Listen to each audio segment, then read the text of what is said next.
Hello, everyone, and welcome to Wednesday night shooting. We're back from a small little 1 week break because, of course, I was here because I don't have a life. I'm just a mom.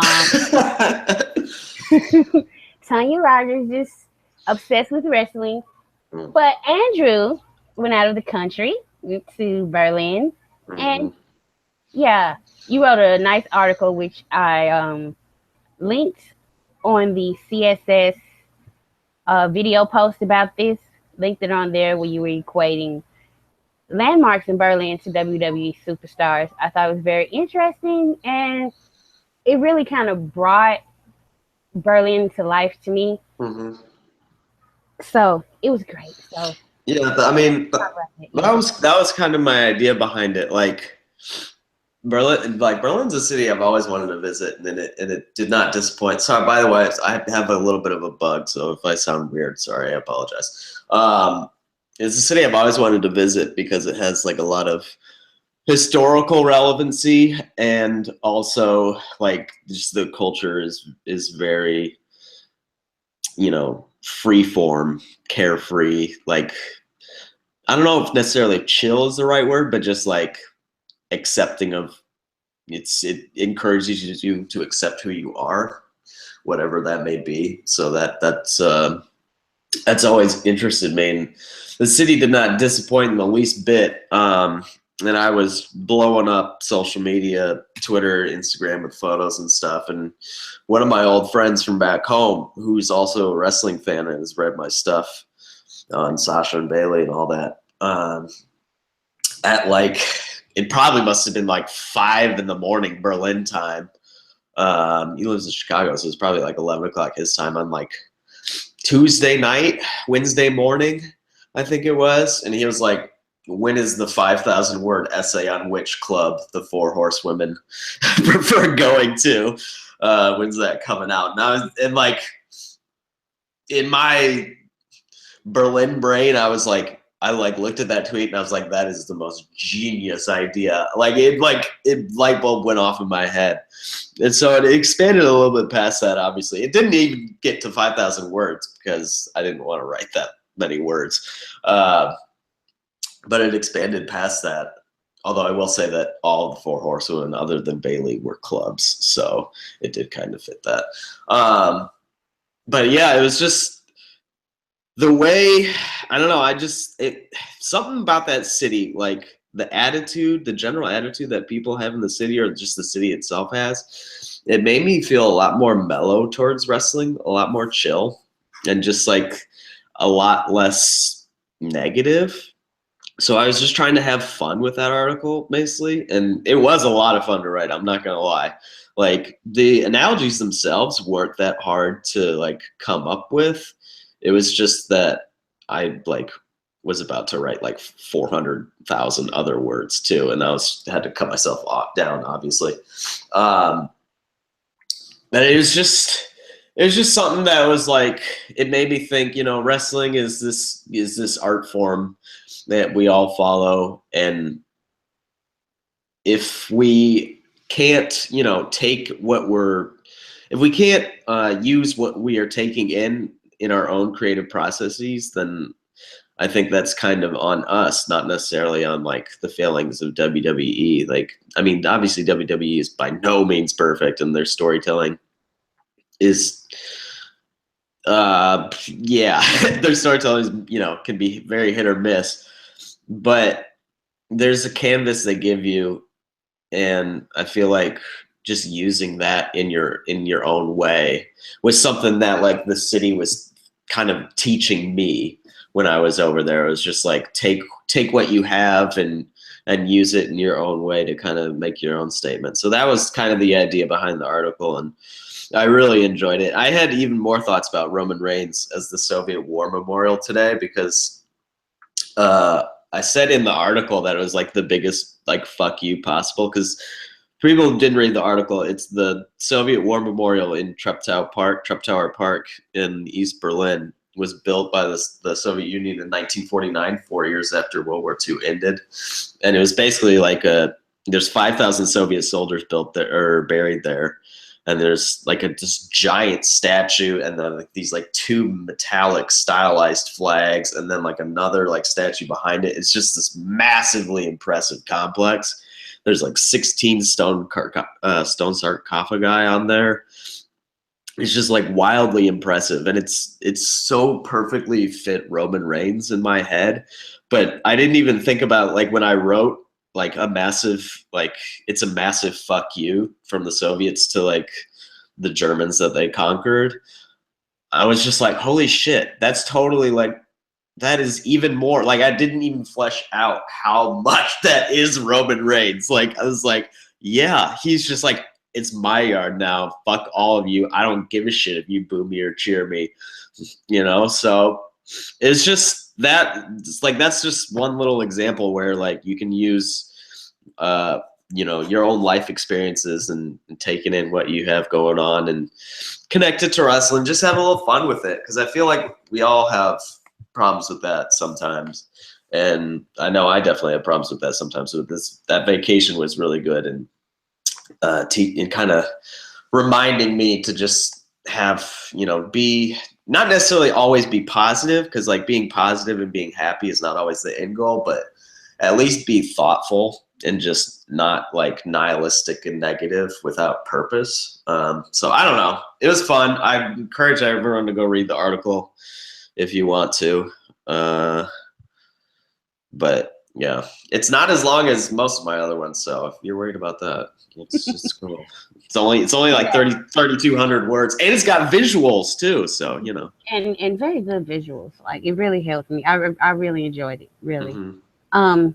But the name of this episode is the Anti-Smark episode, and unlike the last time I used it, however, it's exactly what you think it means, anti-smart. And I'm going to explain why.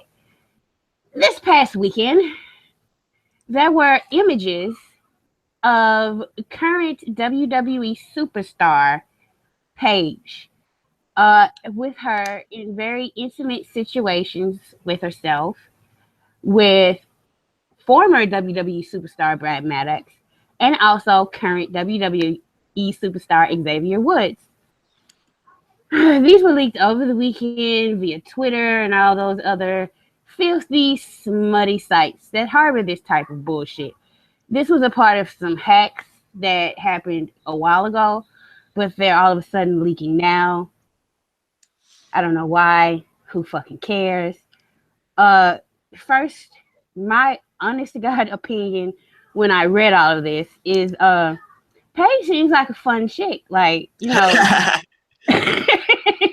like, I know how I was back at that age, and if I was pretty in shape, you know, I was sexually active, and my attitude towards men was more of like, they're disposable, they're here for my entertainment. I've changed that now, but back when I was young and like around the age Paige was when this happened, I definitely could have seen myself participating in some of the things she did. So I'm not gonna judge. It's her personal life. I don't think there's anything wrong with anything she did. Anything wrong with what anybody did? Actually, they're all grown adults consenting. It's all legal. The illegal part came when somebody stole this from Brad Maddox. That's the only illegal part, and that's the only thing that needs to be condemned. Raw was in Brooklyn this Monday, and I'm going to ask very kindly for all those motherfuckers who chanted, "We want Paige," to come to the front of the fucking class. How fucking immature can you be? These people are going out there and like, I guess what some people were saying during the, oh, they're bored, this, that, and the other. Fuck you. The only reason they were chanting, "We want Paige," is because this shit was leaked about her this weekend. If it hadn't been leaked, those fuckers would have been chanting for JBL and Corey Graves and Michael Cole or whatever. So she's going through a hard enough time, and if you're a fan of hers like you claim to be, the best thing to do right now is to not do anything. She, as her parents, have put out a very public message to please stop tagging us with this shit. Please stop sharing it. Please just let this go away because we're very, very worried about the state of mind of our daughter. I know a lot of people don't fucking care, but to claim some of the things that they claim that they want in wrestling and that they want to see in wrestling, and for these very people to specifically do this during 2 women's matches. And most of those people are chanting, "We want Paige." They fucking know she's injured. They know they're not going to see her. What kind of sexist bullshit is that? It took everything in me because I do the Raw reviews, but I feel like when I do those shows, I am critiquing WWE. I'm not critiquing the crowd. That's why I very rarely mention the crowd unless they're really hot for a segment. Because I don't watch for you. I don't watch for your fucking average Joe, average Jane, plain motherfucking ass. I'm watching for WWE superstars. If you don't have anything positive to say, shut the fuck up. Stop buying tickets. Everybody who did that is a piece of shit. Everybody who was chanting, "We are awesome," and chanting about which section was better or who had floor seats. And for fucking sakes, everybody who still chants CM Punk in 2017, when he could not give a fuck less about you chanting his name, you're a piece of shit. Go the fuck away. So that the real fans, the real marks, the real smarts, the people who want to be entertained can be fucking entertained. No wonder Vince doesn't listen to your stupid, ignorant asses. I really hope Roman Reigns squashes The Undertaker now. Like, I wanted it to be a real man. I hope he squashed him. I hope Goldberg and Brock goes on last. And they play around and bullshit for 10 minutes, and then it's a 30-second squash. Fuck that. I'm so pissed off that I don't even care if Shane McMahon beats AJ. Hope he does it. I hope he pisses all you fuckers off. Have some fucking common decency and class. That's all I have to say. What are your thoughts about this, Andrew? Well, you could tell that you're mad if you said that you were okay with Shane beating AJ. Right. Just because, and I hate him, but I know, right? Just because I know these type of motherfuckers, these mouth breeders, these fucking neckbeards would absolutely hate that and claim AJ's buried. Yes, do it. Do it. Fuck them all, Vince. Fuck them. They don't respect the talent. They don't. It's bullshit. No, why are you sorry? You have nothing to apologize for. The thing, I mean, like, because I saw all this unfolding from weird time zones and, like, basically permanently drunk, let's be honest, and, like, in a foreign city.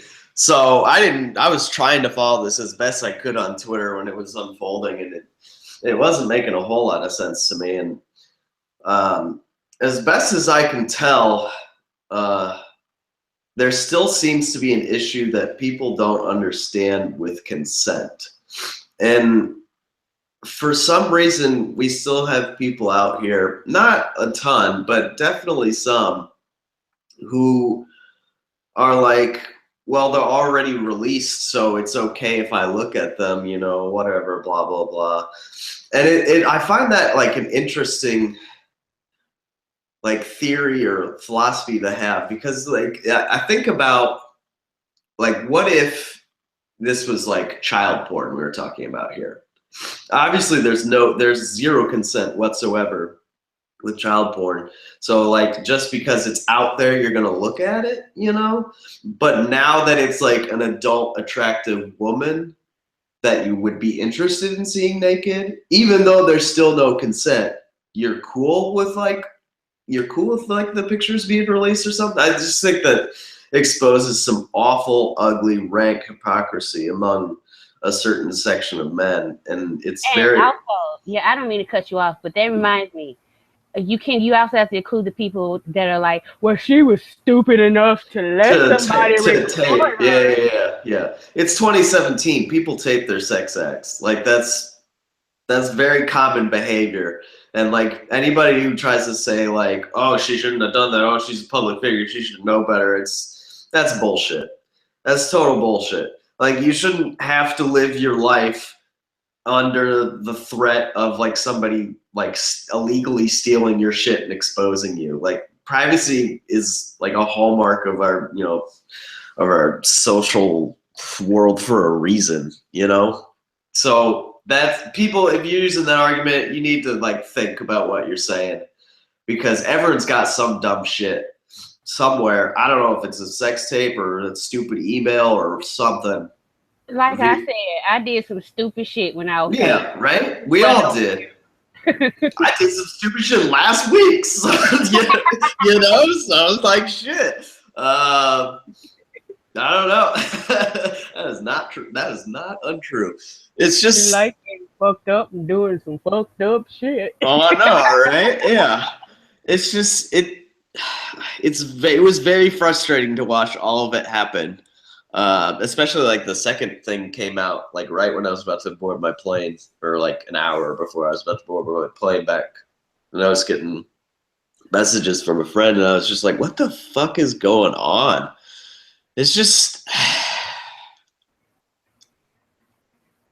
if you are somebody who needs so badly to look at naked pictures of people who are already wrestling in their underwear, like.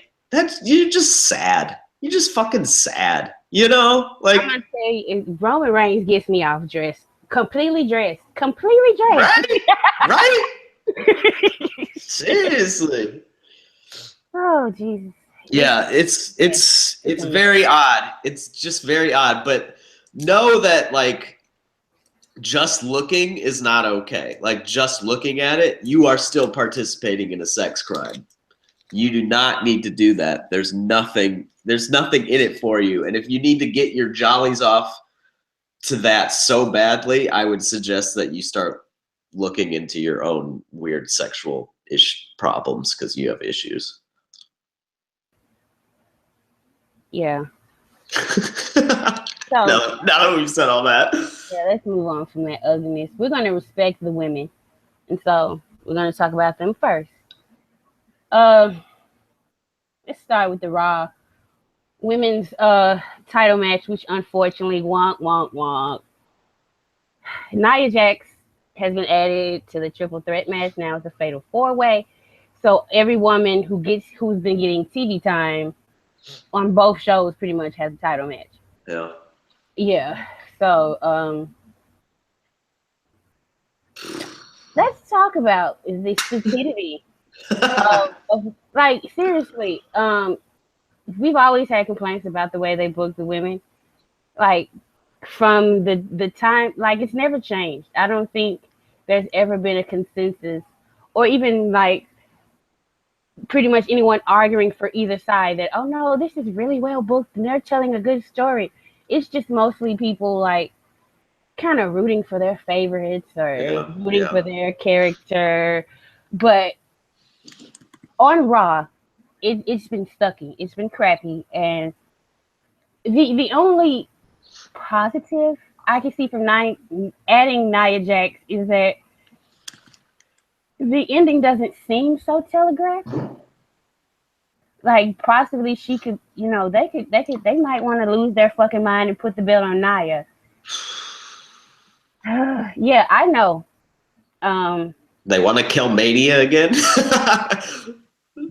Right? I think people would prefer Charlotte over Nia. Probably. And that might be a thing. See, maybe she's put in the match to be like, hey, hell. Would you rather have Nia or Charlotte? Come on, people. So I don't really trust this decision. I think it makes, especially Charlotte.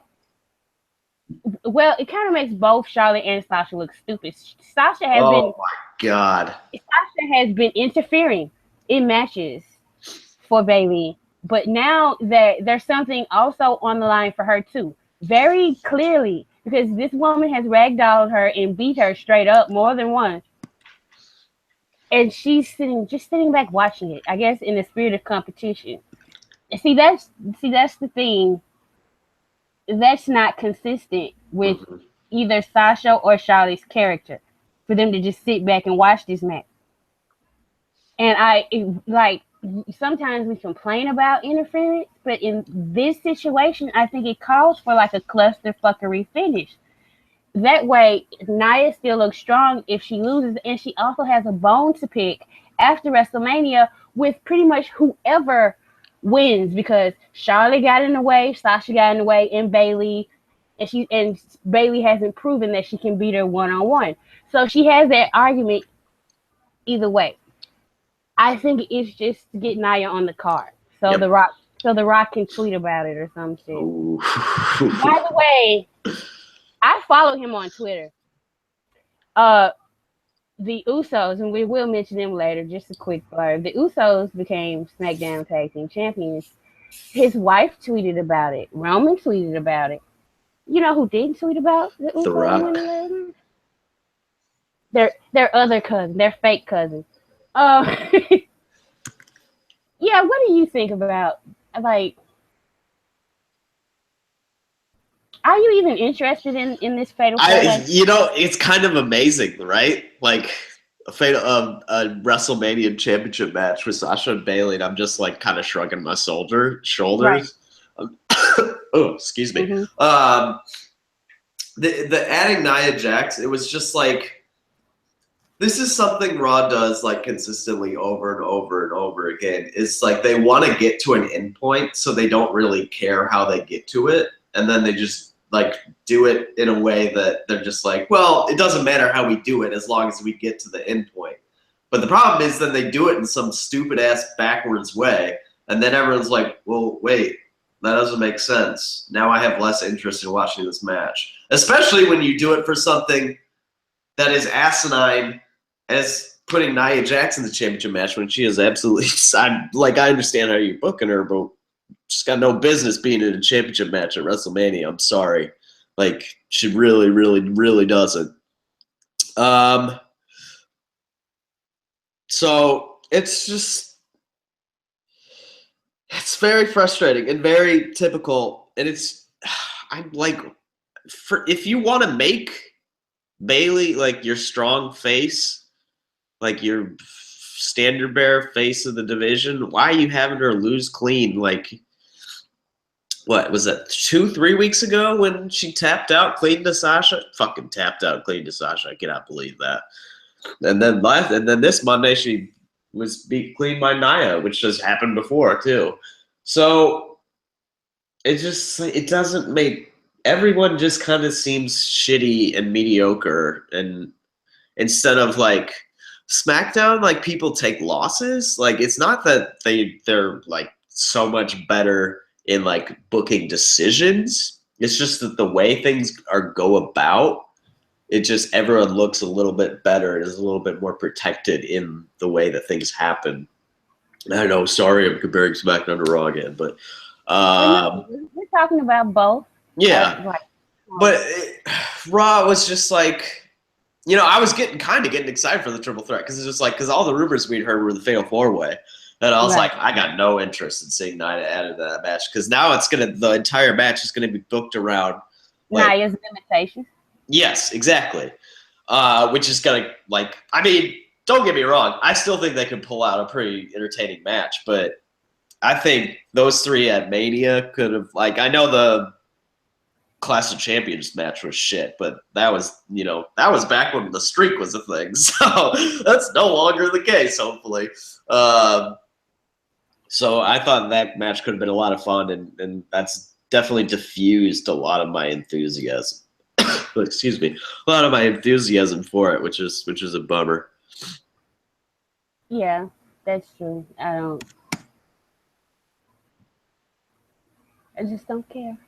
Right? Like, it's just like last year, I was like, oh my God, I was losing my shit in the lead up to Mania, Like, they had that, remember that, like, for like two weeks or 10 days or something, 5 days, like a video journal, Sasha Banks leading up to Mania. I was I was like, oh man, I am all in. I'm so hyped, so hyped. Now I'm just like, meh, like whatever. I don't know. I just hope, like, out of the best two choices, because honestly, seriously, Charlotte needs to be away from the title scene. Yeah,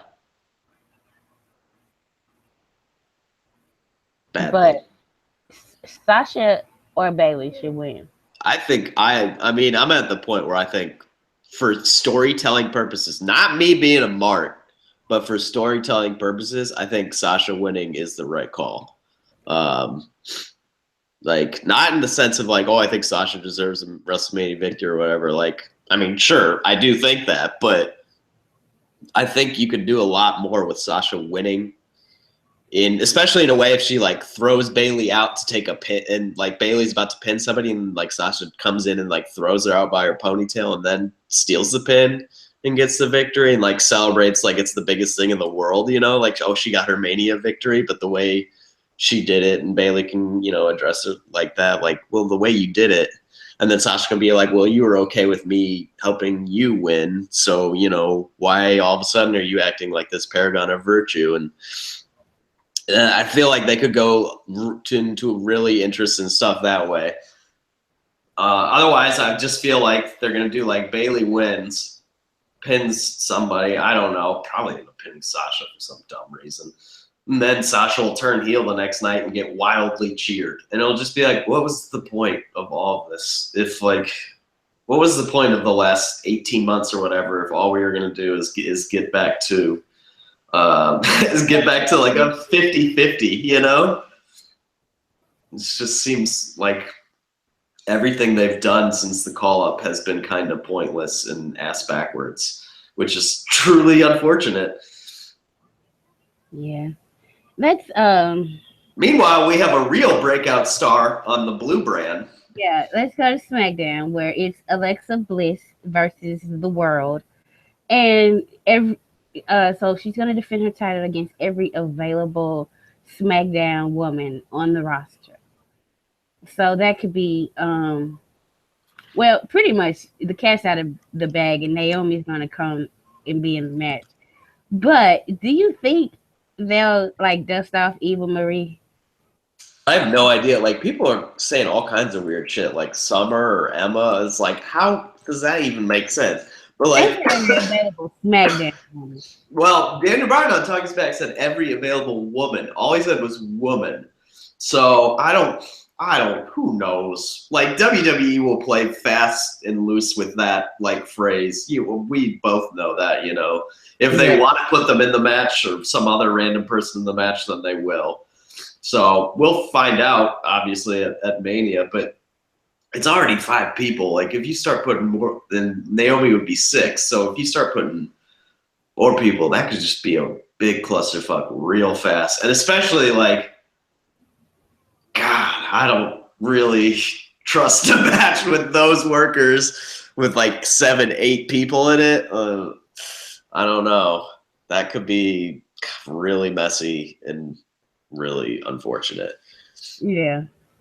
It's just like, I appreciate that they've like built it in storyline to like justify it because like Alexa shits on everyone all the time, and it's like, sure, that makes sense. So that and she shits on Daniel Bryan all the time, so it makes sense that he'd be like, you know what, Alexa, fuck you. I'm gonna make everybody, I'm gonna give everybody a title shot that Mania. It's like a kind of little come-uppance from the face 40 figure, which makes a lot of sense. And I don't know. So I'm interested to see where they go with it. If Naomi is healthy and she comes back, it kind of feels like she's going to win. I kind of want Alexa to walk out, honestly, with the title. Like, I guess it depends on if they have Charlotte or Nia win, because you don't want like two female heels to walk out with the belt, I guess. But I don't know. I think Alexa or Naomi are the right call for the match. I like the pre-show match, the 10 women tag pre-show match from last Mania was actually like really, really like pretty solid. So this one could be good, but I don't know. We'll find out. We'll find out if somebody gets added or something happens. Or doesn't look like there's going to be a stipulation, so it's just going to be a straight 5-way or 6-way match. I don't know. It doesn't really need one because it's no DQ. Yeah.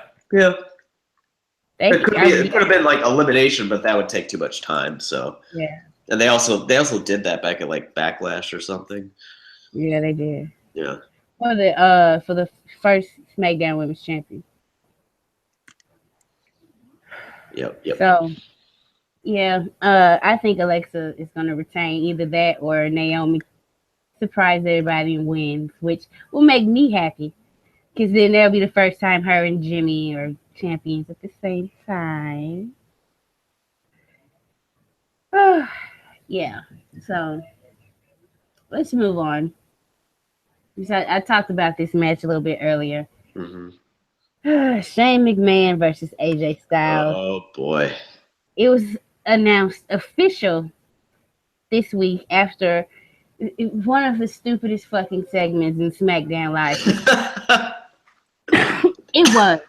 Now, this is what pisses me off because we were off air last week, so we gotta go back to last week for me to get my rant on.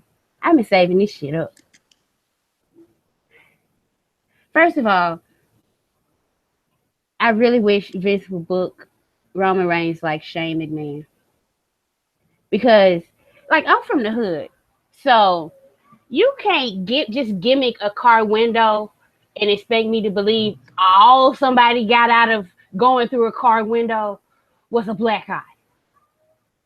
Like, if somebody takes you through a car window and the window breaks, hospital, concussion, you're done for a good little while. But no, AJ pushed Shane through the car window, and Shane is fucking Superman.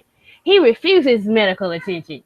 He's gonna make his way to the ring, and he's back there the next week with a black eye. And see, this is why, like, the whole story, I have no problem with this story. The reason why I have a problem with it being Shane, because he sucks. He's a terrible performer. If you put Stephanie in his spot, this match would be so motherfucking lit. It'd be so lit, dude. Like, seriously.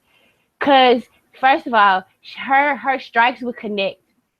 So AJ he would sell with actual strikes and not phantom punches. It was embarrassing for me to watch AJ Styles sell. But this motherfucker who keeps missing this same high spot over and over. Like, whew. I just have to keep telling myself, AJ, he got bigger and better things after WrestleMania. This too shall pass. Because, like, seriously, I don't want to watch that match. Shane McMahon needs to stop throwing punches. He needs to take 90% of the offense, and he needs to jump through something high and then lose. But, like, I've never seen him face somebody like AJ. So all of these things that AJ does where he needs somebody as a base to catch him, is Shane gonna be able to do that? Shane's uncoordinated like a motherfucker. I'm not trusting him to catch AJ Styles from a phenomenal forearm or like all these great things that AJ can do in the air. And it's just like, AJ, like, I know what he says, you cannot wrestle a broom. Well, he's going to be wrestling like a sack of potatoes that can jump from stuff. That's what he's going to be wrestling. It's just a goddamn shame. Now, I know our good friend Vitus, he said this is going to be the match of the night, but I can't see how this is possible. I can't. Yeah, I'm quite skeptical of that too. I mean, like, AJ is a miracle worker, but God, I thought it was funny when, like, I tweeted when Shane first started punching. I immediately tweeted like Shane's punches are the worst thing in the history of our sport. You immediately retweeted it, and then I looked at your timeline. You like retweeted like 4 other things that were like, God, fuck Shane McMahon's punches. They're so bad or something. I just like was laughing really hard about that. Excuse me. Yeah, last night the build was very odd. It didn't make any sense at all how AJ was like, I'm gonna wreck this dude again. Like, it's going to be easy as hell. I'm going to just put him out of commission over and over and over again. And then the weird phone call that Daniel Bryan had with Shane, and it was just like, oh yeah, I think that'll work, like smiling. So it's like, sounded like they had some devious plan. But all the devious plan was that Shane would just like walk in some other way and then just walk down to the ring and call him out. Like, that was, what? Did we miss something there? Did something get lost in, like, did some video not get played? Because it seemed like there was totally something missing.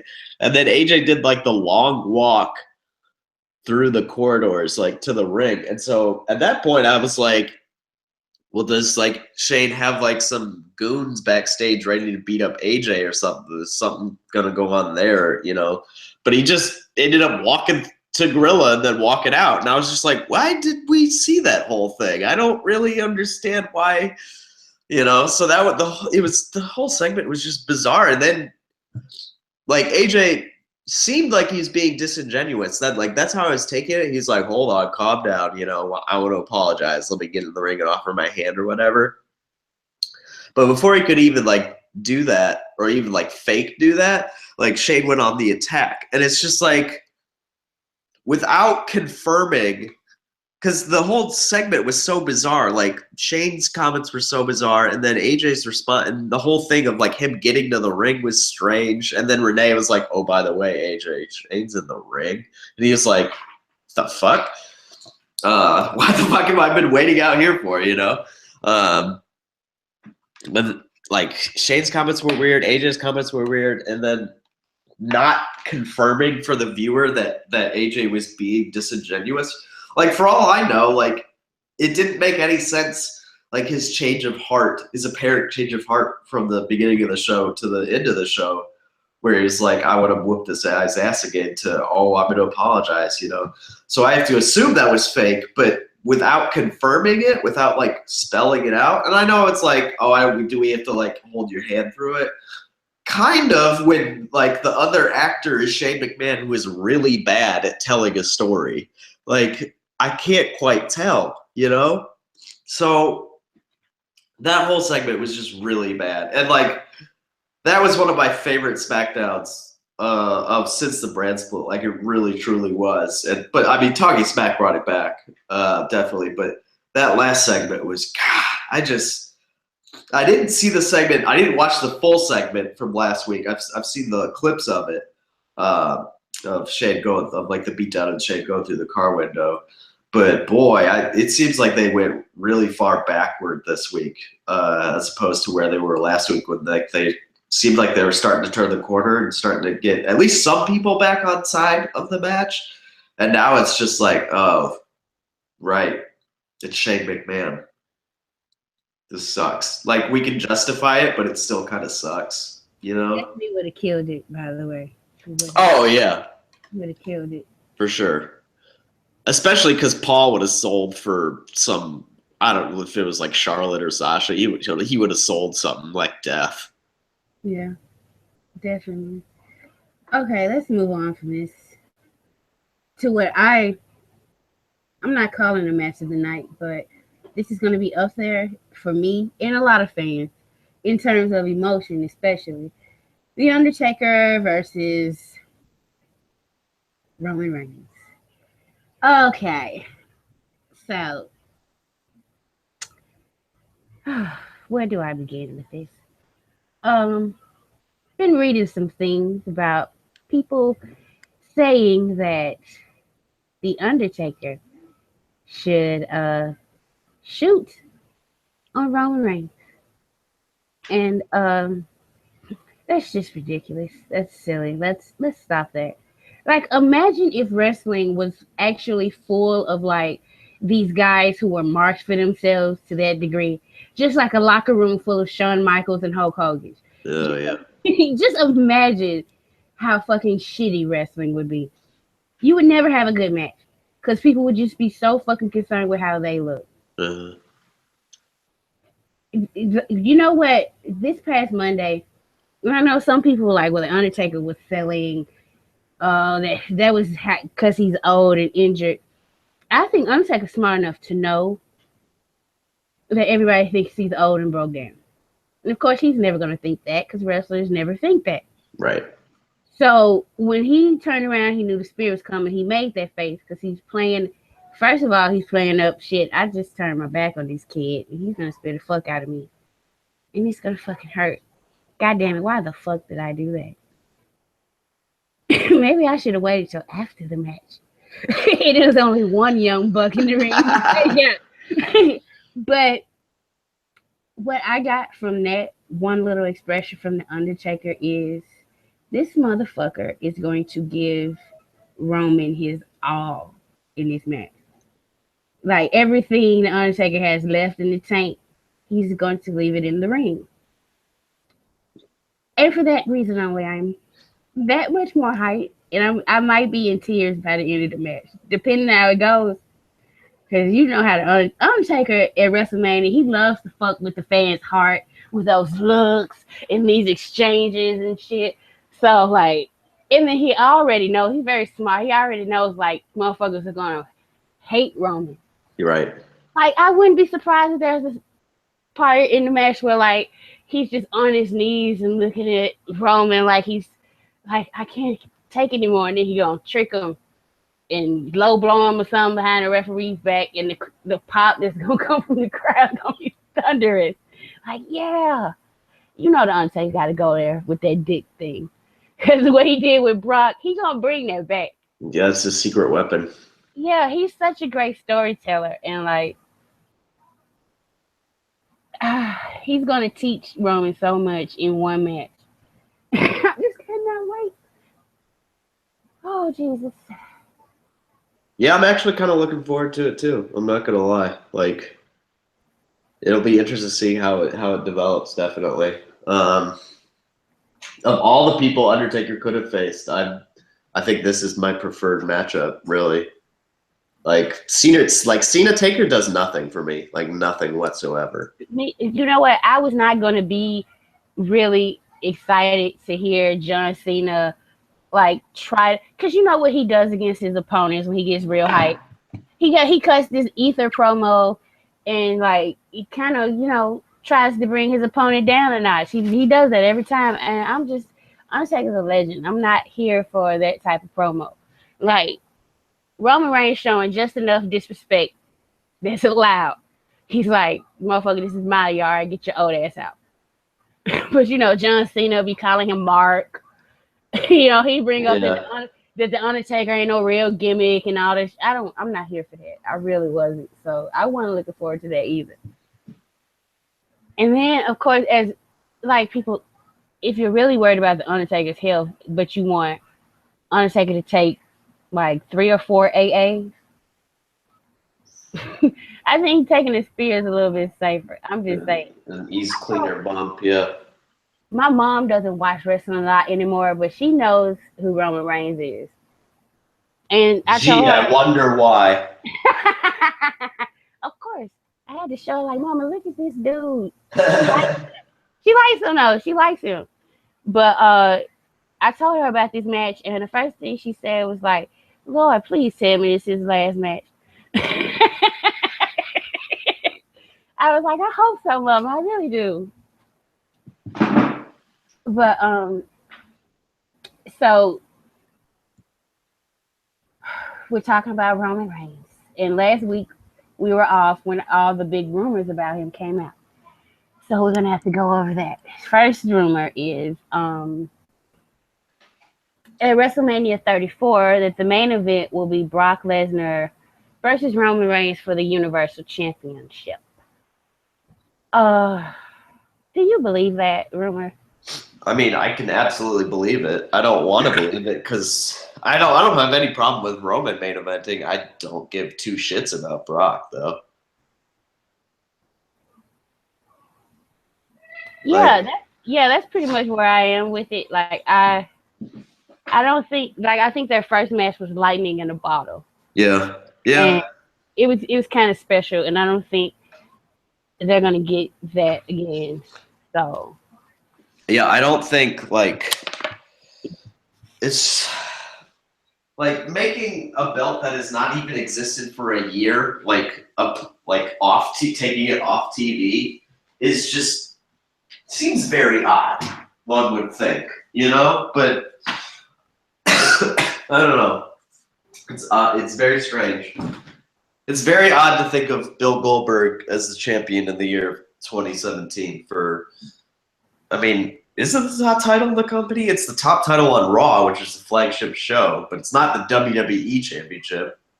So, I don't know. But it's like the two marquee stars main event match or whatever.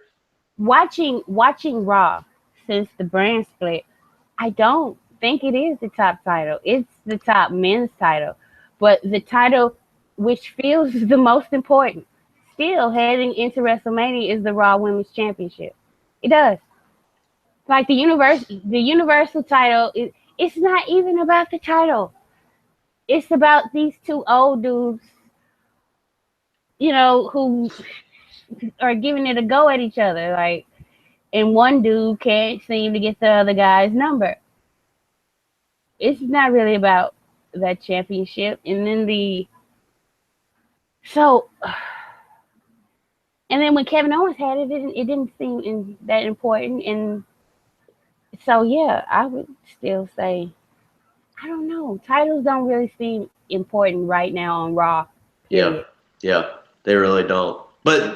Which would be totally fine. But the problem is the stories they're telling.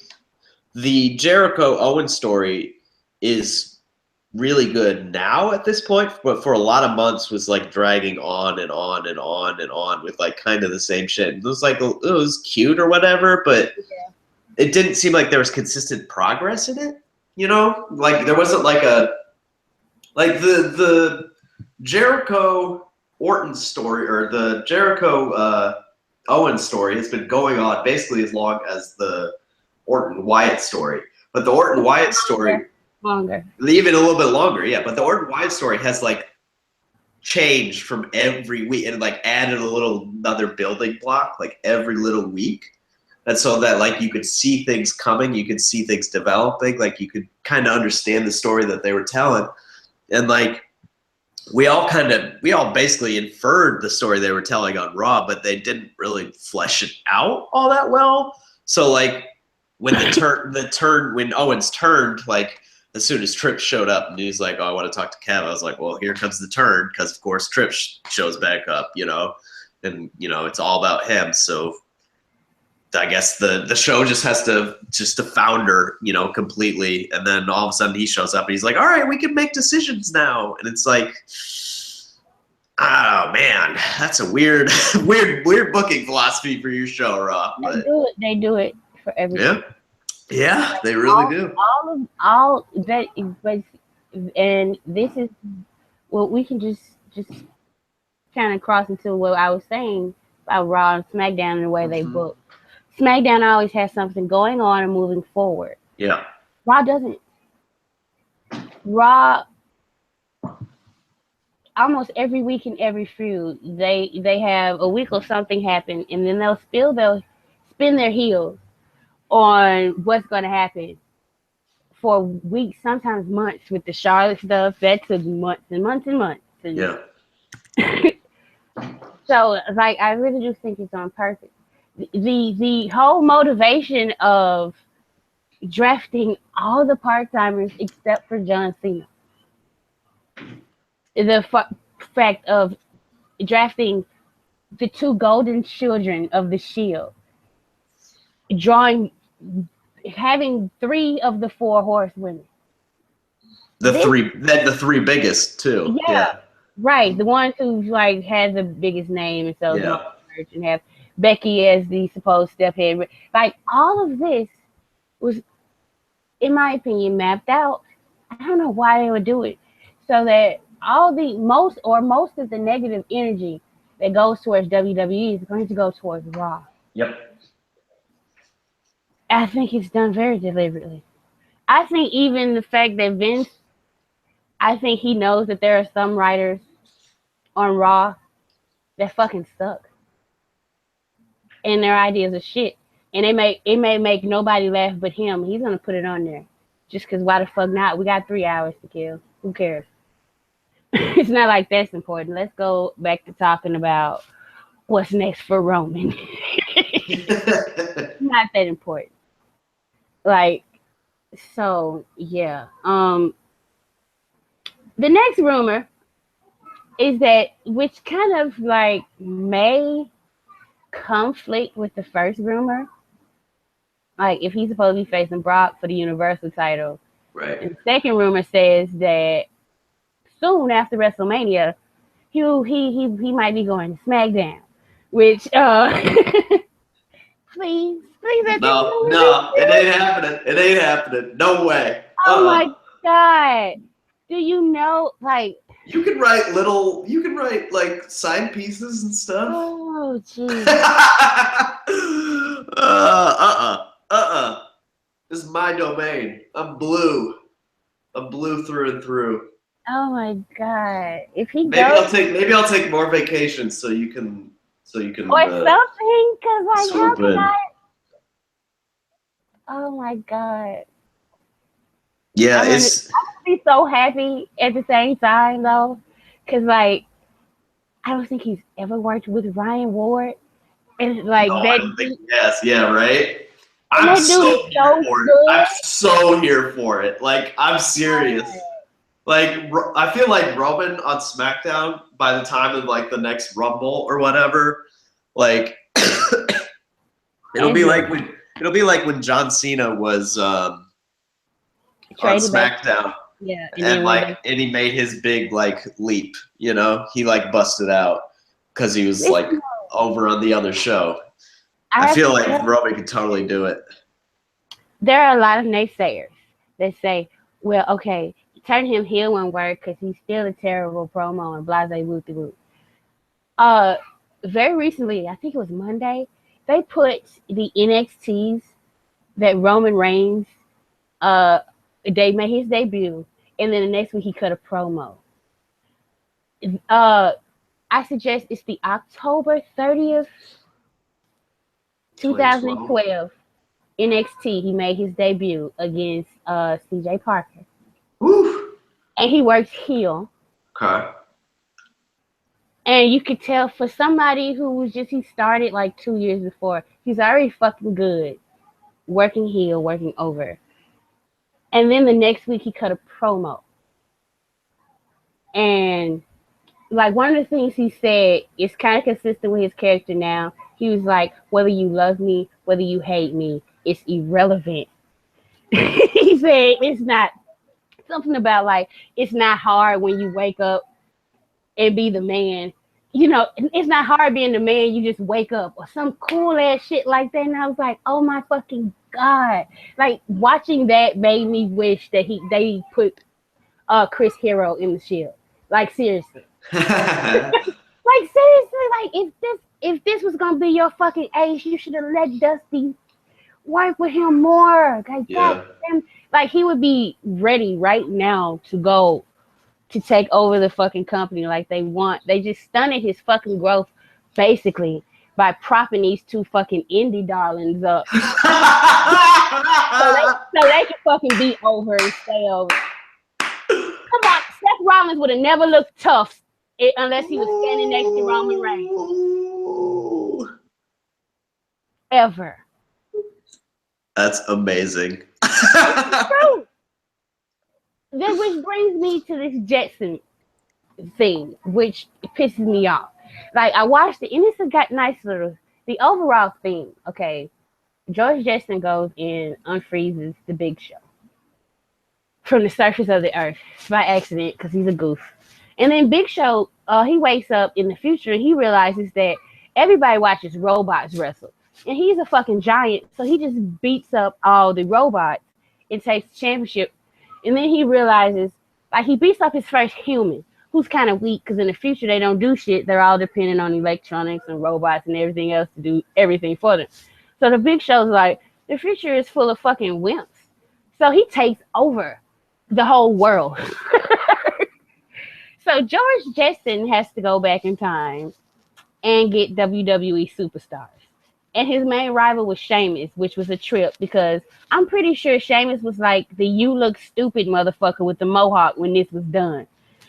But he is the good guy in this thing, and he's the one that takes down the Big Show. But anyway, they get a whole bunch of superstars. One of them was Seth Rollins, and Seth Rollins was pretty much a bitch, and he ran from fights. So like it was great. Roman was catchphrases. All his old catchphrases. That's all he was. That's all his dialogue was different variations of believe that, hit hard, hit often, and I can, I will. Like I shit you not. And I was sitting there watching this like, this is exactly what the fuck Vince wants. Just somebody cute that spouts stupid ass catchphrases. Like, it made me so mad. But I watched the whole movie. Other than that part, it was cool. But it was just like so funny. It was like, I am looking at exactly what Vince wants.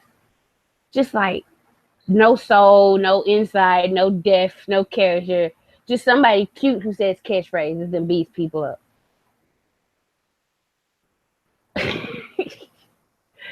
Oh, you can imagine like watching a cartoon and getting pissed off about it.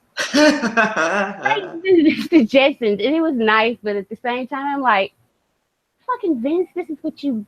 And it was actually them doing their voices too. Yeah, which was cool. They let Alicia Fox beat up Seth Rollins at the end too. Okay, that's super amusing. Yeah, I enjoyed it. Other than the part where Roman was just believe that all over the place. I was like, Lord, do you know how long I waited for him to stop saying believe that? And now I have to watch this cartoon, and that's all he fucking says. I don't believe that. I was like, please. Even his robot, because there were robot versions of some of them. Even his robot was saying believe that. And they had the Jetsons, Rosie, the female maid or whatever, the robot. She was, every time she saw the robot Roman, it was like she caught the vapors or something. I was like, look at, oh God, this, I don't care. Vince might have not had control over none of the other part of the cartoon. He had to make sure this part of the cartoon happened. That's Vince all the fucking way. Oh, it made me sick to watch. I was like, that never turned him fucking heel. Like, they're teasing it. Did you hear what he said about The Undertaker in his interview Monday? They were asking, like, oh, after The Undertaker, he's playing mind games. He was like, listen, the only time I think about The Undertaker is when I'm beating him at WrestleMania. I was like, God damn. Like, that's kind of savage on the low, but ain't nobody gonna.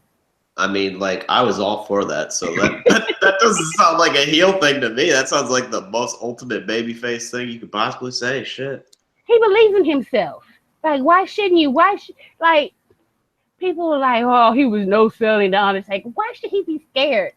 They have him sell enough when he should. They had him sell to Jinder Mahal. He don't have to be scared of The Undertaker. Shit. I wouldn't be either. Like, big old dude. So what? He's fought people like Big Show and Braun Strowman. Why is he scared of The Undertaker? But yeah. Why was Braun Strowman still there? Oh, and that's another part of my theory. I think he's absolutely going into the Andre. I don't think he's going to be adding to that match at all. I could be wrong. But that's just another part. They have to, like, Raw has to give you something to complain about. And right now that's, why the fuck is Braun Strowman getting geeked out in this feud? Right? Like, it's not even his feud. Like, you know? He's just there. He's like, what? Okay, I kind of get, like, he still wants to fight Roman. But, like, it's not making him look any better these past few weeks. So I think they should get him out of it. I do. So, this is a time where, like, Raw could do the old, we're just going to pull you off TV for like 2-3 weeks, which I think you said like a month ago. Yeah, I'm pretty certain right you said, I'm absolutely certain to say, yep. You were like, they weren't going to have anything for him. Yep. Yeah. And just have him at the Andre. Yeah. Yeah, just have him like, come back, shows back up, and just wrecks everybody, you know? Sasha. That's what they did with Sasha last year. They did that like 5 times with her. And it helps though. It worked. Oh, this absolutely. Yeah, it absolutely worked. Right. So you would think it's just very strange, like why they didn't do that with Braun. I don't know. It's been very odd, the treatment of him the last couple of weeks. And like I said earlier in the show, I'm trying to be better about like the treatment of people in the company, but it's very, very strange. It's just very, very strange what they do sometimes on Raw. I don't really understand the process of the show. And I feel like I should be able to understand the process of a television show, but I just don't. The inner workings are so like Byzantine. Because I think sometimes, because Triple H is the head of creative. Right. Sometimes I think Raw gets a little too meta with their booking for their own good. And us fans are looking at shit and trying to make it sense in kayfabe. Yep. And they're not telling a kayfabe story. They're just doing shit for a meta reaction. They do that with Roman all the fucking time. All the time, yeah. That's why I'm trying to build that theory about like greater kayfabe, you know? Like it is kayfabe, but in a weird, stupid way. Or maybe it's just the company not making sense, which probably is the more accurate reason. But I just refuse to think that a creative run by somebody like Triple H doesn't have an overall agenda. It may not be working for some people, but I think it's working for them. Otherwise, they would have changed it by now. Yeah. Okay, let's go to Randy Orton versus Bray Wyatt for the WWE World Heavyweight Championship. And this isn't really about the championship. And I see people like wondering who the heel and the face is. And yeah, I got off on this, but that's because I'm a Bray Wyatt mark. He's not the face. I can sympathize with him, but he did go after Randy, everything that Randy has done, because like he wanted to fight the Wyatts in a less conventional way than most everybody else. Mm-hmm.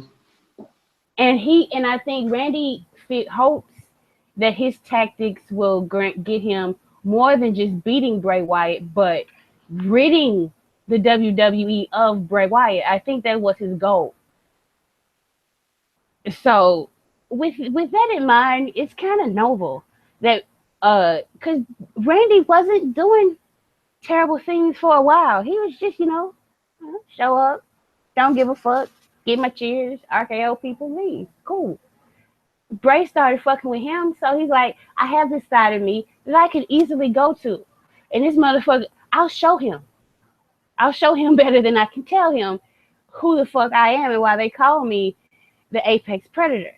So, what he may have done is driven Bray even deeper into whatever darkness that Bray was already in, with the baptism with the ashes and this freaky shit this week. That was fucking strange, man. And the story calls for Randy to win, but I don't want him to. Yeah. I want Bray to win. Because I think Randy Orton's going to be Randy Orton the next night, and he's going to get popped.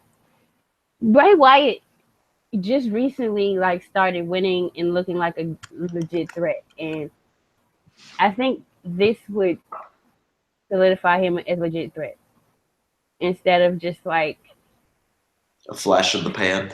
Yeah, people don't expect him to win. That's where we've gone. Like, I don't think most people are hoping he wins, but nobody's like, yeah, Bray's got this. You know what I'm saying? Right. So I think it'll be a missed opportunity to make somebody who is because The Undertaker is on his last leg. And I know some people are like, oh, yeah, well, Roman's going to take. That's really not Roman's thing. Roman's not a fucking wizard or doing anything with, it's kind of weird if all of a sudden, now he's got The Undertaker. And there's been no mention of The Undertaker's powers being passed. So, the thing I suggest about Bray's already eating The Undertaker's soul. or at least a piece of Oh it. my god.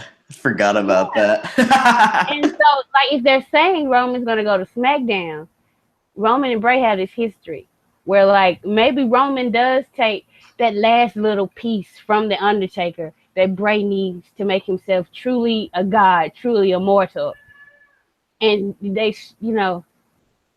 it could be an interesting like relationship that develops out of that because we see those two have brilliant chemistry together. Like so, yeah. And this all depends on if Bray is winning, if he beats people, and yeah. But I don't think so. I think he's gonna lose. And It's very strange to be like, if they do it in the way that they're doing it now, where it's like, okay, you've burned Sister Abigail's body. Allegedly, I'm still in on my long con theory. I'm not gonna lie. They burned Abigail's body, and then Bray bathed in her ashes, and now he like has her power, and so he's like a super demon thing now, and now he's got like more followers than ever or something. So it's weird if you like say that like Bray is the strongest he's ever been when he's the champion, and then he loses 2 weeks later. yeah, It's like that's a weird thing to do. Like, so I don't know. We'll see. We'll see. I'm gonna be definitely following the betting lines for that match like really closely because I really don't know where they're going. Like I totally feel like Orton's winning. Like I totally feel it, but I really, really would like Bray to win. Like after the like Raw Women's Championship, like I feel like the result I most want is Bray Wyatt to win. And honestly, I'm not like a huge. I like Bray Wyatt, but I'm not like a huge mark for the guy. But I just feel like they could do so much with his character if they like actually cement him as that sort of level of competitor for all time. Like you do that.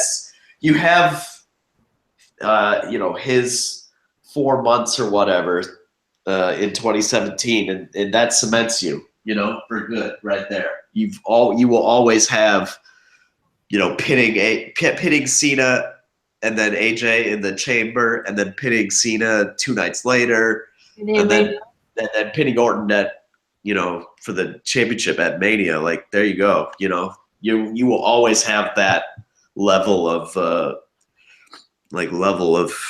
don't know that in you. So I really do hope that Bray wins. I really don't think he's going to, and I'm really interested to see what happens with the Harper Wyatt match next week. I think there's a twist coming. I'm not gonna lie. I think there's a twist in the tail coming, and I am here for it. I'm telling you, like I'm so hyped for this story because it's plays and commentary has been really good, especially JBL and like pulling out like saying like, well, Randy Orton, we've known this for like 15 years, is an insane person. Like he will do crazy shit. And it's like, yeah, so he's just like, he's playing in like the devil's domain, but maybe he's in over his head, maybe he's not in over his head, and maybe Wyatt has got something going on, maybe he doesn't got something going on. I don't know. There are things they can do here. We'll just see what they end up doing, but they got me in a really good spot for this match, I'll tell you. Yeah, I'm really looking forward to it. I'm looking forward to like the future, like who wins, who's going to be the next challenger, all that good stuff. Yeah.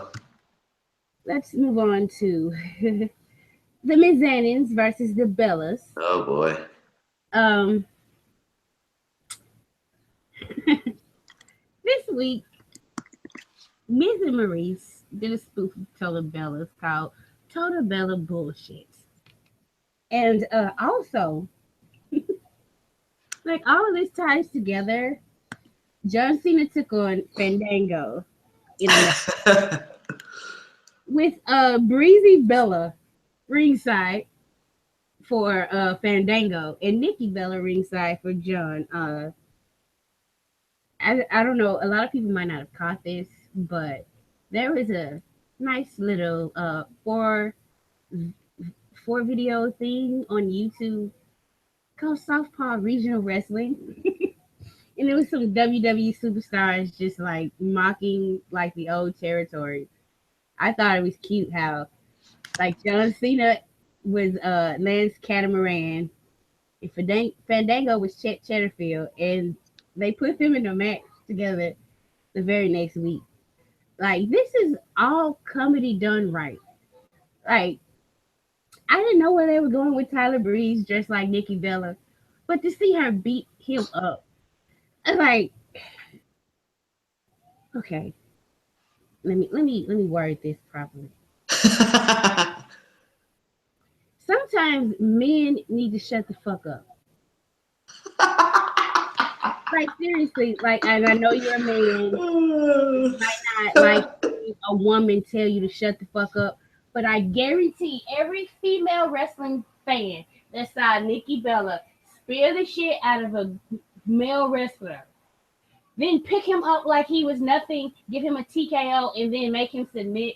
That fucking like that kind of in a way validates our fanship.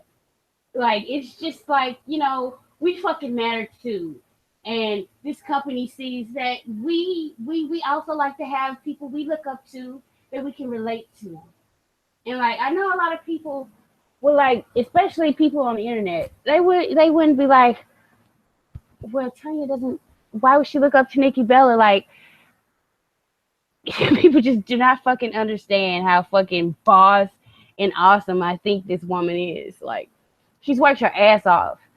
And like, why is it an embarrassment that a woman, like all these motherfuckers saying that Nikki Bella could probably TKO your ass?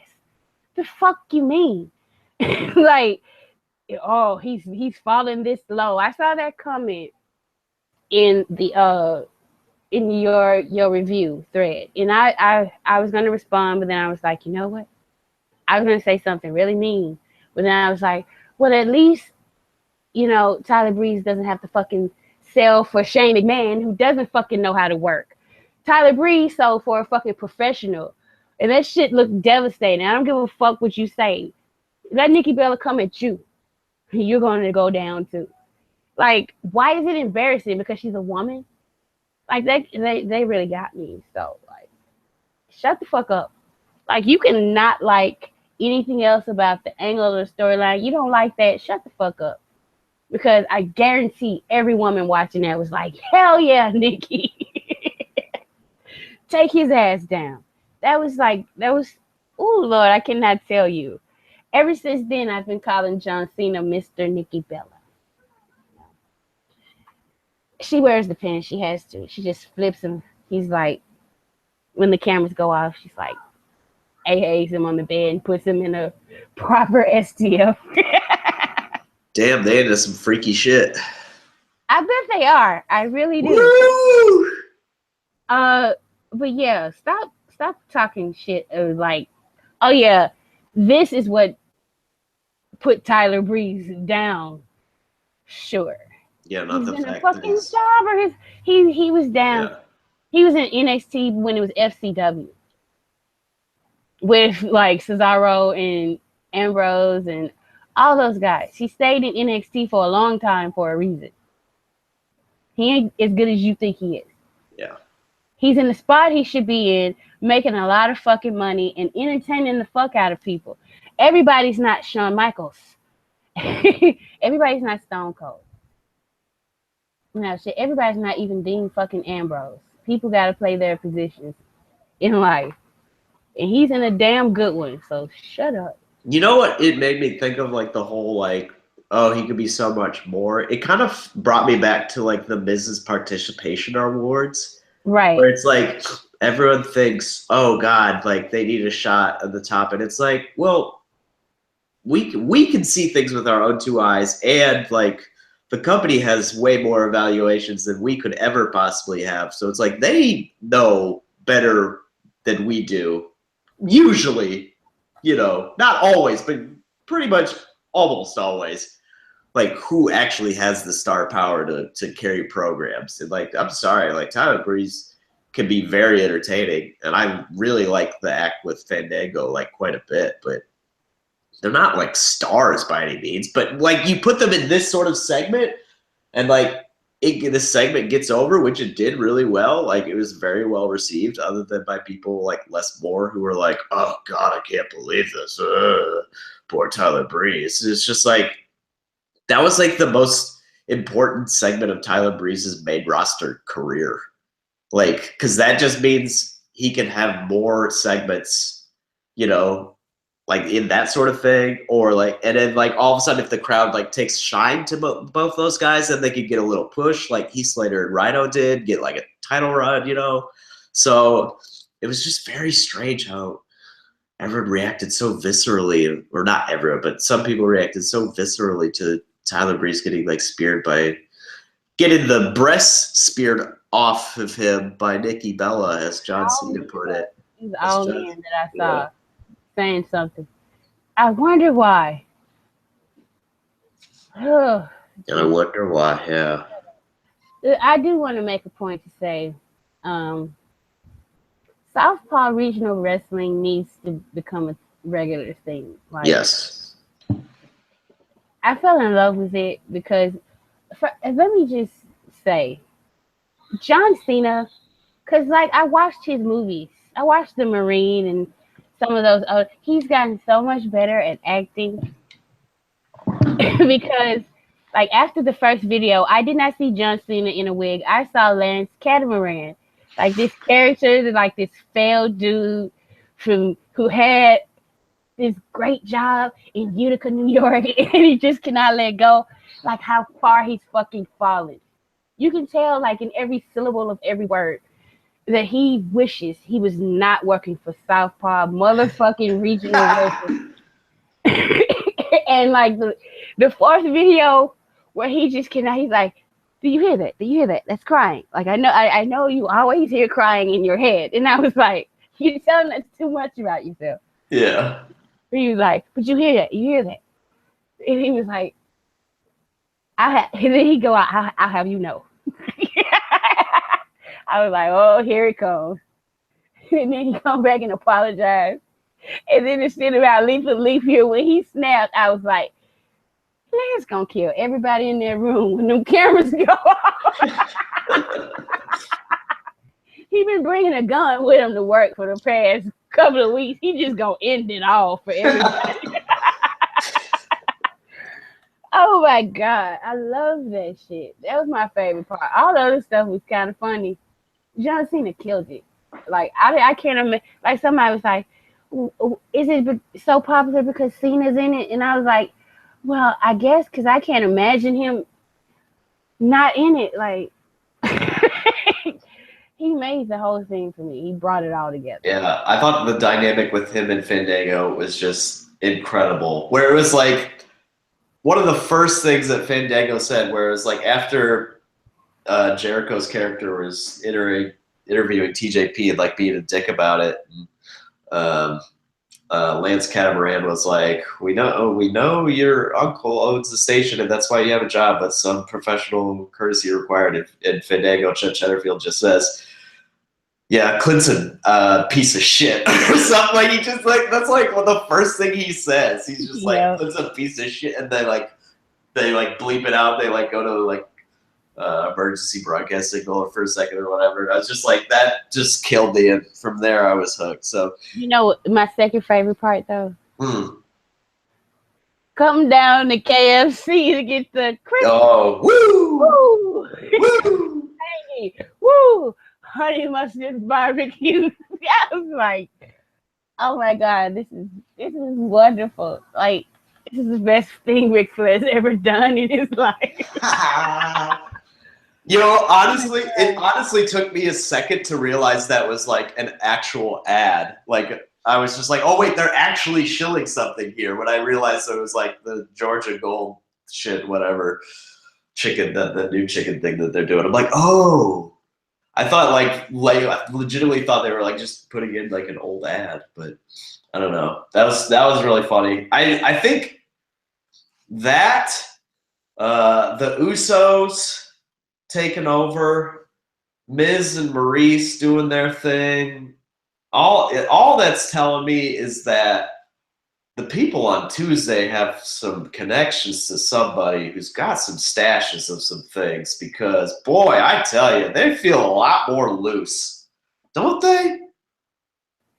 Yes. I feel like everyone's a little bit high on Tuesday. Just a little bit high.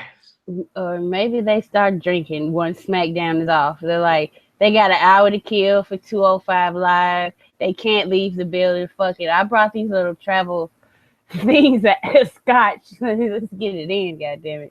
Right? Like, I don't, something's going on over there, but it's just like, and like the anti-smoking ads they were doing lately or whatever, like the one that has Sheamus and Sasha, like Sasha's bit where she was like, of course it killed me, where she was like, I could literally see his future, and then she like, the camera like went up close up to her, and she's like, well, not literally. I was just like, what is going on? Why all of a sudden is like everything funny in WWE? Like where did everybody all of a sudden start like coming out with their true character selves? I don't know. It's just felt very weird. Felt like I was like 1 week back here, and it was like staying whatever, blah blah blah. Last week was chaos, and then like Southpaw came out at the end of the week, and now like everyone's just like funny as hell again. And it's very strange. I can't tell if I've changed or like the Fed has changed or a mixture. I don't know. It's very interesting.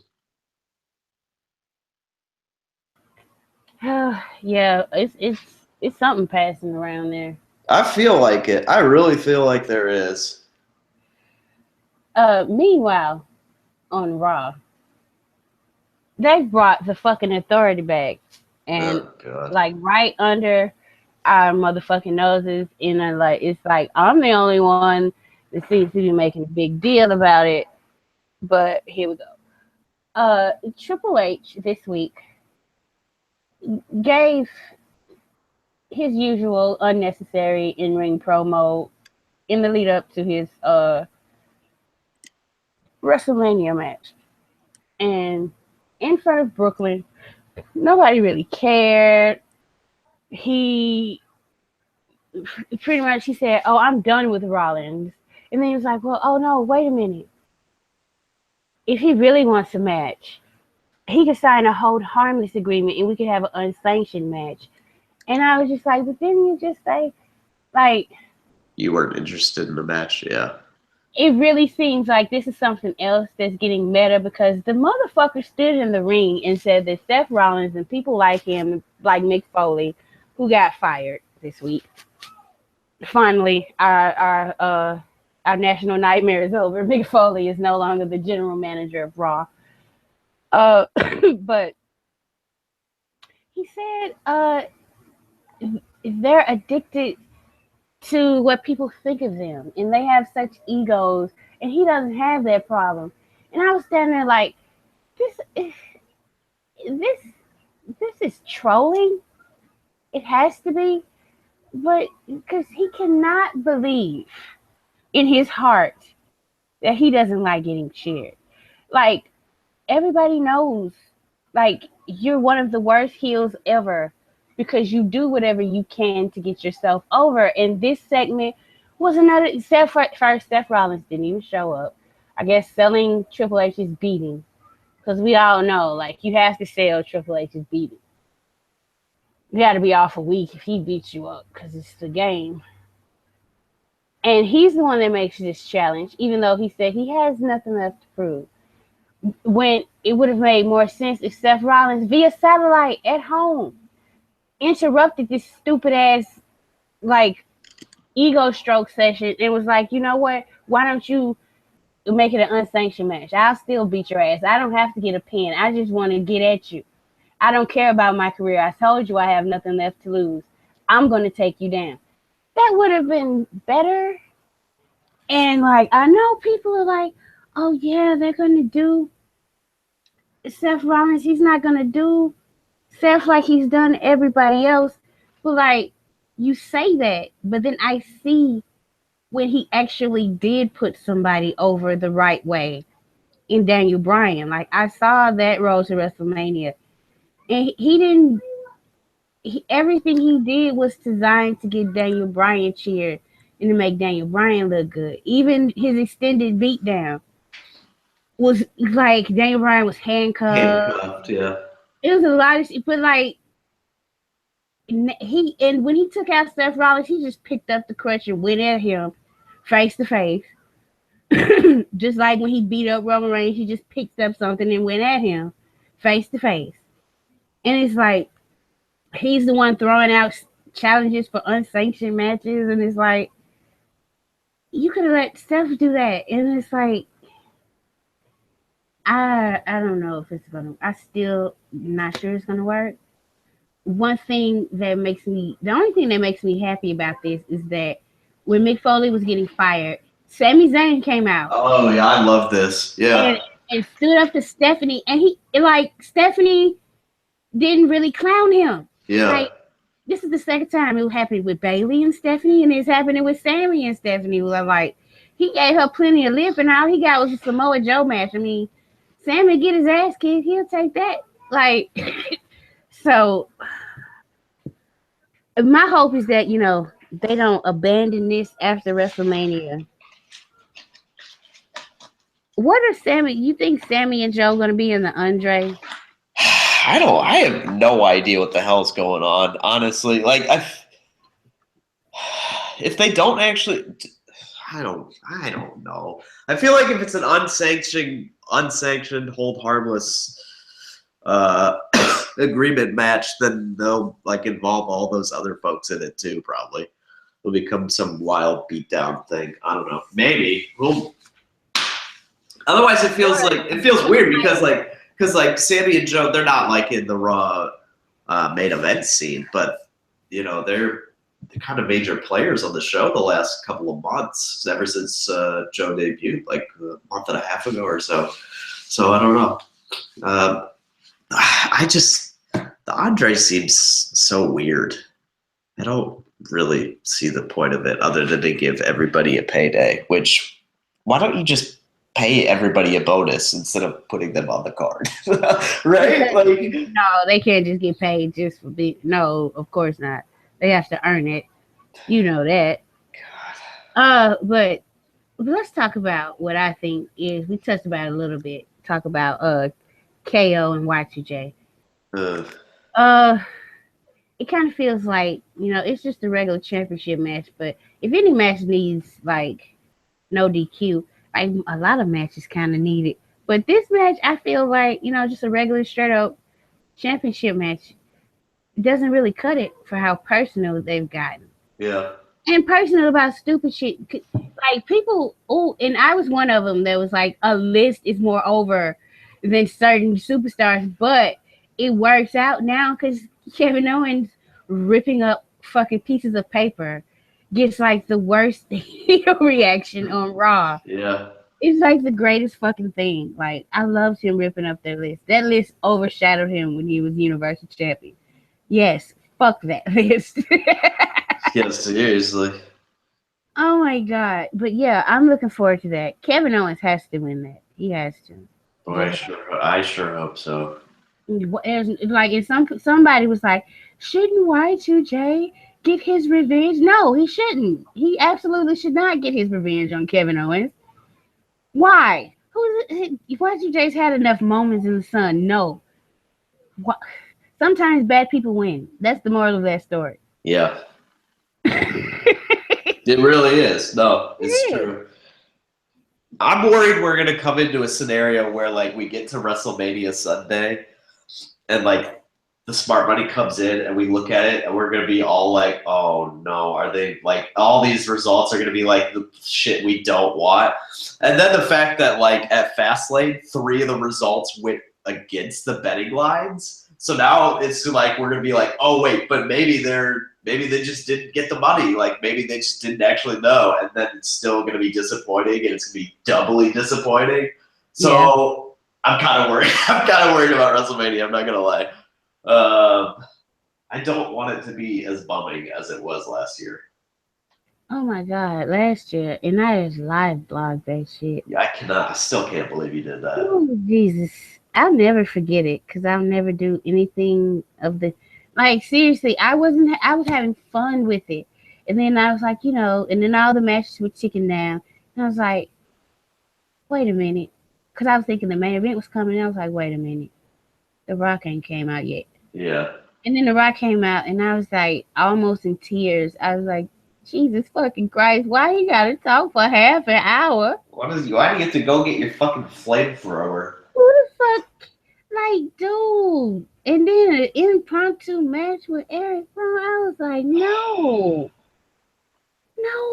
No, absolutely not. For what? God, I really hope he does not show up. I hope he don't. I mean, there's no chance of that, but I know, but I don't care. I know some people do. But shit, watch his movies. Like, fuck, like, he is exactly where he should be in Hollywood. Seriously. Okay, well, we'll just give a special shout out to the Usos again. Because they are the SmackDown Tag Team Champions. They beat American Alpha, which this is just American Alpha just wasn't connecting enough, and which was kind of evident because the crowd was behind the Usos during the match. They won, and like I don't like they've been heels, but their appearance on Talking Smack just seemed like them. It's just two guys. So I think WWE does that a lot with the flirting with the alignments and whether they want you to like this person or not. It's very few like just straight up heels and faces.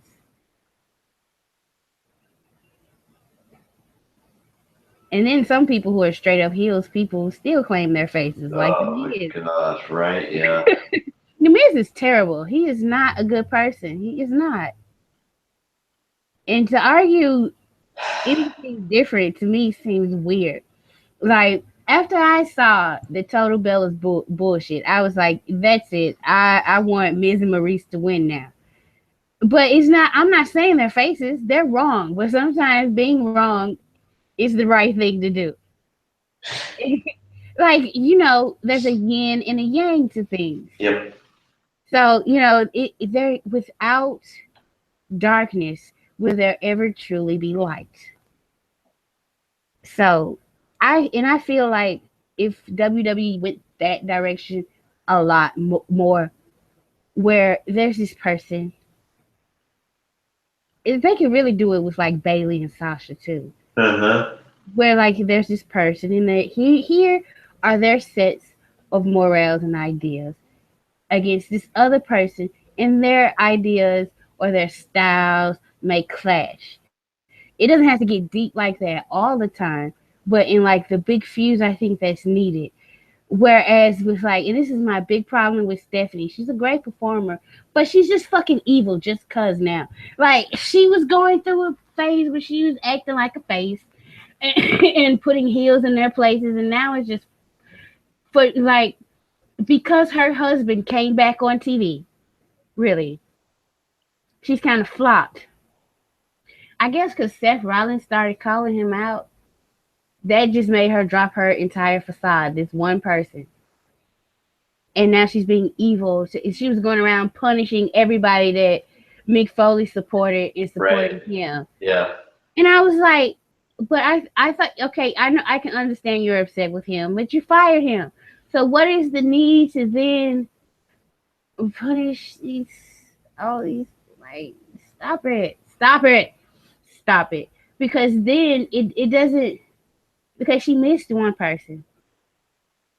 It was a couple of people. Like Mick Foley was like, yeah, she missed Sasha. She didn't punish Sasha. No. Mick Foley's a big. And she should have punished Charlotte too, because even though he hasn't agreed everything with Charlotte, he's rewarded her with like Hell in a Cell and main event spots and things like that. So the story has to be consistent. If you're doing a coup and you're going after everybody, then why the fuck aren't you bothering Roman Reigns and like you have to earn your match against the Undertaker now? You know, instead you're just going after these little fish and like the thing where they did the tag team thing. That was the most. That was what I wanted to talk about. It's the good they did that because all of a sudden Sasha and Charlotte no longer were the stupidest idiots on the show. Right, because and this goes back to that I think it's fucking deliberate some of the things they do to make Raw look like a heel brand. Everybody knows Carl Anderson and Luke Gallows pretty popular on the internet. Fuck it. They did this to Luke Gallows and Carl Anderson right after they're like the main event stars of Southpaw. Tex Ferguson and Chad Too Bad. Like, what they did to them is they fucking made them look like fucking idiots on Raw. But everybody from SmackDown got to look like a little shine, a little humor. Yeah. It's a big difference because, like, you're the champions. You're in a handicap match with one of your opponents for WrestleMania. And if you beat your other opponent at WrestleMania, they're out. So, like, Enzo and Cass, to me, like, for them to participate, they don't need them. Like, the motivation is stated. Even though they don't like the champions, of course, I'm going to participate in this match if it means it's an easier path for me to become champion. That makes sense. You don't really have to say that out loud. But why the fuck did Gallows and Anderson attack their partners before the match? I wish I had a reasoning for you, but I really don't. So you feel time, and you don't feel the time with just entertaining stupid stuff that'll get a pop. You feel time with stuff that fucking aggravates your audience. Like there's no fucking other reason to do such a stupid thing.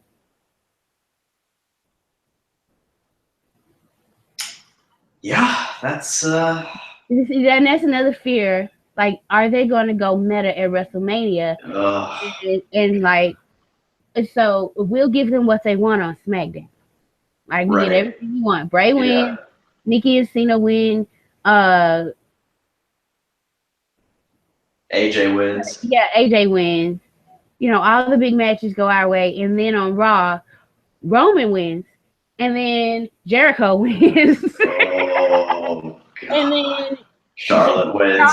No, Nia wins. I can't see them, but I can't even see them going that far. I'd say Charlotte.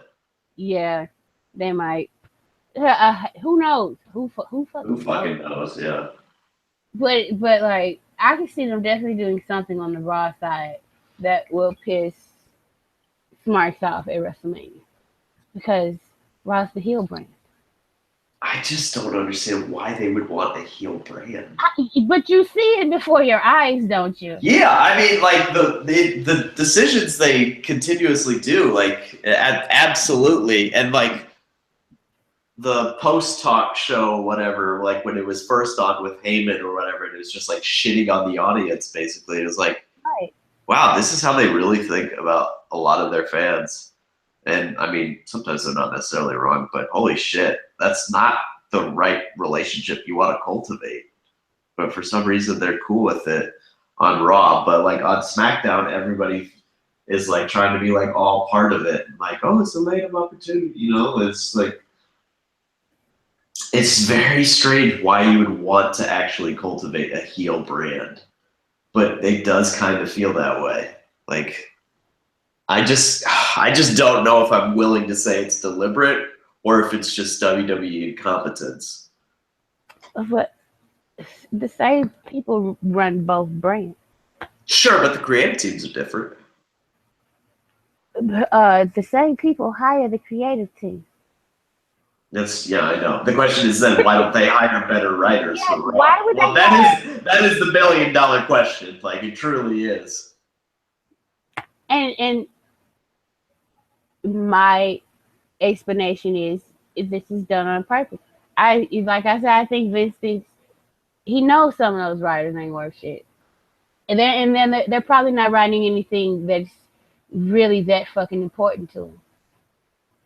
Or they might, or it's have certain people that write promos, and they're terrible at writing promos, and it's gonna make Vince laugh, but nobody else. He'll put it on TV. He'll like that guy because he's terrible, and it's an inside joke. Like this guy might get so excited that Vince decides to use one of his ideas or one of his promos on TV, but Vince uses it just to see it bomb so he can laugh at him. I could definitely see something like that going down. And he'll find no. He's not on SmackDown. He's not traveling with the SmackDown team. He's a Raw guy only. He's special. And that guy's walking around thinking he's special. Vince hates him and thinks he's terrible. Oh Jesus. Yeah. WrestleMania is very close. Right around the corner. And like some people are saying it doesn't feel like WrestleMania worthy, but like shit, this has been one of the best like put together cards in a long time. Yeah. So I'm very much. Yeah. I'm looking forward to it quite a bit. Like I think it's I mean, I say that now, but those betting lines come in, like, my mood could change real fast. Like, I could easily be like, this shit again, you know? And then start drinking some wine and see how that like, develops on Twitter. But at least I'm excited for the possibilities. I'm telling you, there was like one or two matches I was looking forward to last year. Yeah. And like there is like maybe one or two matches I'm not looking forward to this year. There's a big difference.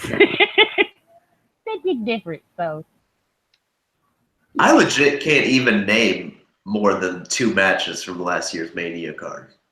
Oh, I can name. Oh shit! The Intercontinental Championship was the ladder match. Okay, I got three. Yeah. Oh yeah, Undertaker Shane. That's four. I forgot about that one. Oh boy, that's how memorable that match was. Right. But Shane jumped off of the Hell in a Cell into a crash pad. Don't you? Isn't that awesome? I don't want to see a 46-year-old man die. I prefer not to see that. Thank you very much. Yeah. Is there anything else we didn't cover? I don't think so. I know there's a rumor going around. Apparently, WWE is in secret talks about buying ROH, but it's not a secret anymore. Yeah, right. But like, I don't care.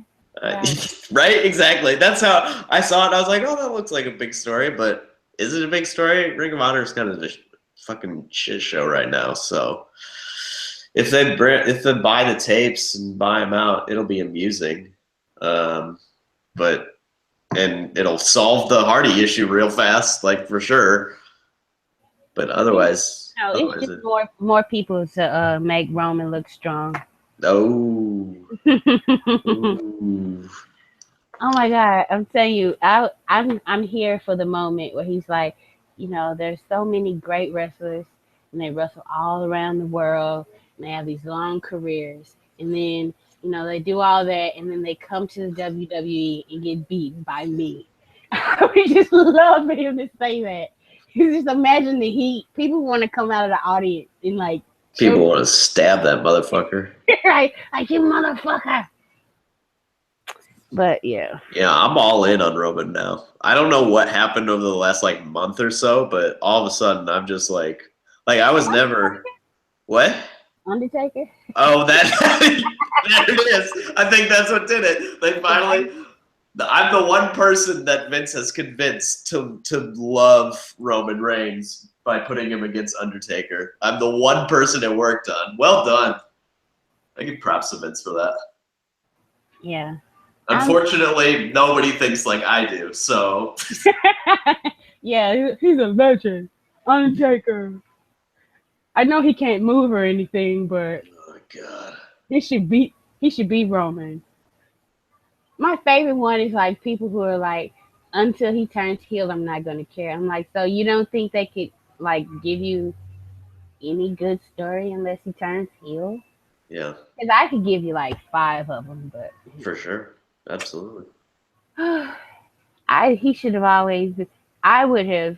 There's a picture of him with like a poster, and him and Sting are really close to it.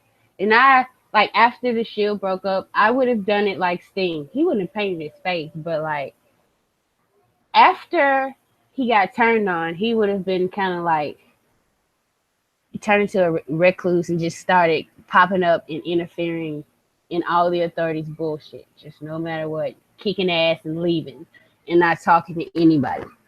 Not even Dean for a long time, but yeah. Oh well.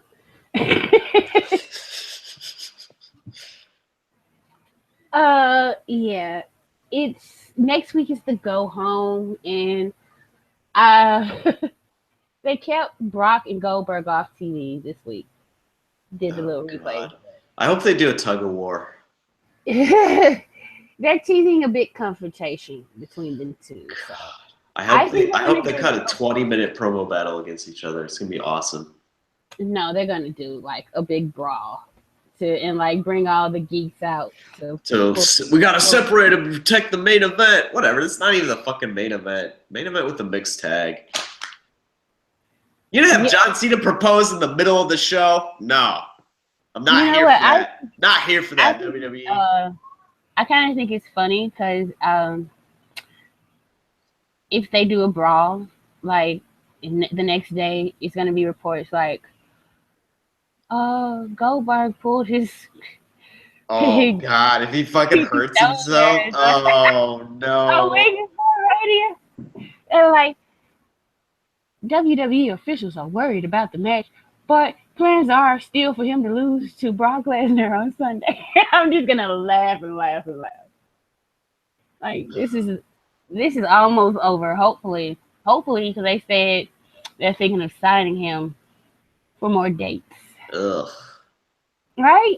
Please let it be over. I have put up with this long enough. Jesus fuck. Seriously. You're supposed to be doing this so because your son and wife never saw you. They didn't see you. Go home. And with that, we're gonna sign off. And Andrew has our new sign off. And what is it, Andrew? You know what? Shooters, y'all can go hug yourselves. Bye.